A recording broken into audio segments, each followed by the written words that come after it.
Thad Shoemaker, Shoemaker Guitar Works. Got something really neat here. It's going to be one of my next projects that I'm going to start working on, and I wanted to show it to you. This is the original case, which is just crazy to me. It's in actually pretty decent shape.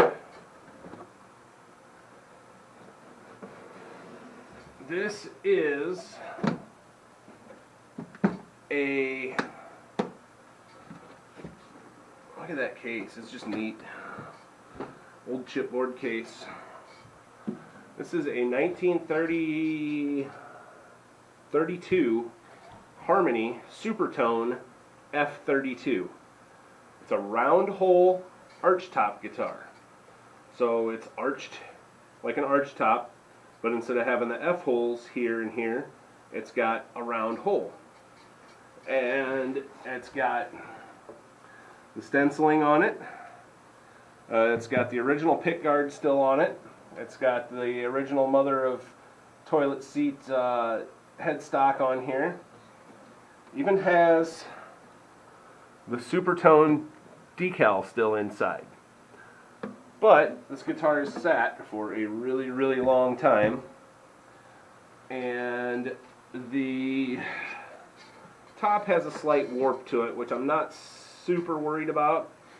But the fretboard is completely dried out and popped off loose, and so I need to do some work there. This is a really, really neat guitar. It was one of the nicer ones that Harmony made, and it was in direct competition with Gibson. This was one of their higher quality. It's got real binding on it versus the painted on stuff and whatever.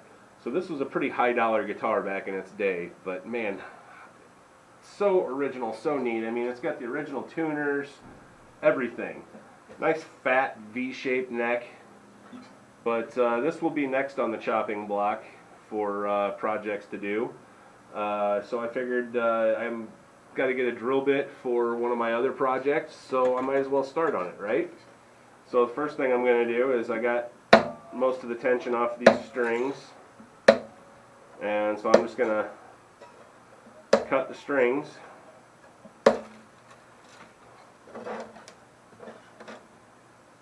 Take that bridge off, set it aside. This was strung up with strings that were too thick for it also, which was part of the problem.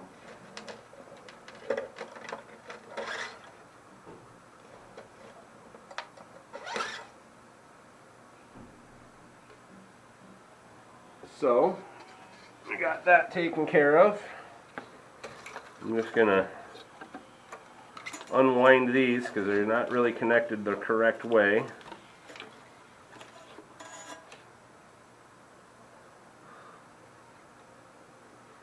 It looks like somebody replaced a couple of them at one point because a couple of them are fairly shiny. The other ones are probably 50 years old. And it's missing an inlay right here in the fretboard. But, all in all, this thing's in killer shape for being as old as it is. And I'm going to go ahead and venture to say that it's not going to take much to get this fretboard off of here, and I'm correct.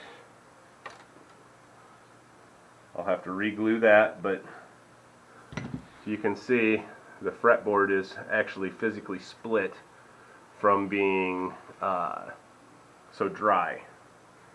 So I'm probably going to have to glue that back together. I hate to mess with the frets. I might just use CA glue because I want to keep this thing as original as possible. Scrape all this hide glue off of here. This is actually really rosewood. This isn't dyed like a lot of them are. So that's kind of neat. It's got the original nut on it still, and it's secure, so I'm going to leave it. The neck joint, I don't think it's been repaired at all. Still has the original hide glue in it, and it's stuck good all the way down, so I'm not going to mess with the neck joint if I don't have to. Here's lies one of the problems. it's warped right here and cracked from that fretboard drying out, and then the top got a little drop to it because of that right there. So something I'm going to have to do, I have a little tiny screw jack and some clamps that I can put in there that make it go up, probably with a piece of wide wood underneath of it.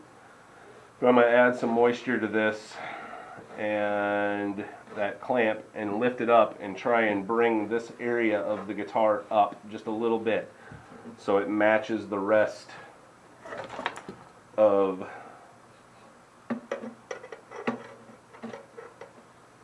so it should be a fairly straight on shot if I can get that fretboard put in the correct place again. I don't think I'm gonna have to do a neck reset. I'm almost 100% confident that I don't, because I mean it feels good and straight, but obviously that's cracked right there, right on the seam, and it's lower right there. I can feel it. I can physically feel the drop in there. So that's what I'm gonna have to do to this. But this is a really neat guitar, and it's really complete and really original, which is just miraculous that, you know, it lasted this many years.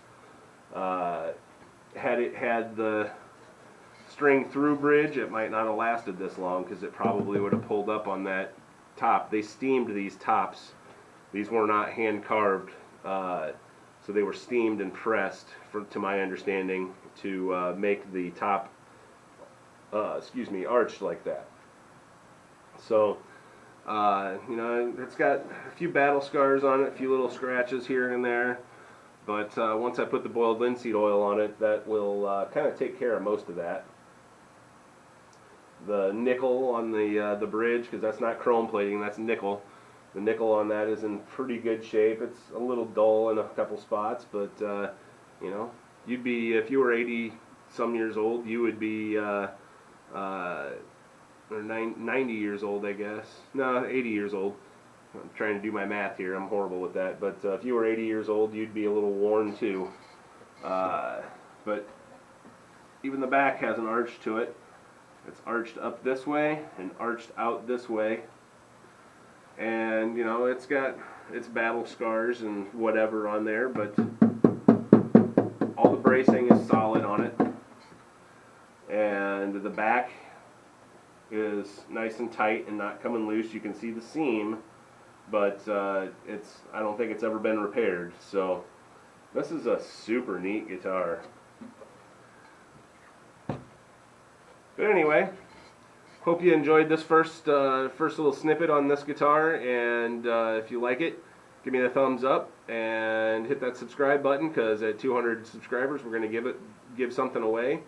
Actually give a few things away. A couple of them are going to be these guitars, these little metal guitars that I'm going to custom paint. This one I'm going to do an EVH theme, and not sure on the acoustic yet. Probably has some t-shirts in there, and I don't know, whatever else. Maybe, I don't know. We'll figure something out. But anyway, share it with your friends. I know there's a lot of people out there that watch guitar building and guitar fixing videos, so don't forget to hit that share button either. So thanks for watching, guys. Have a great day.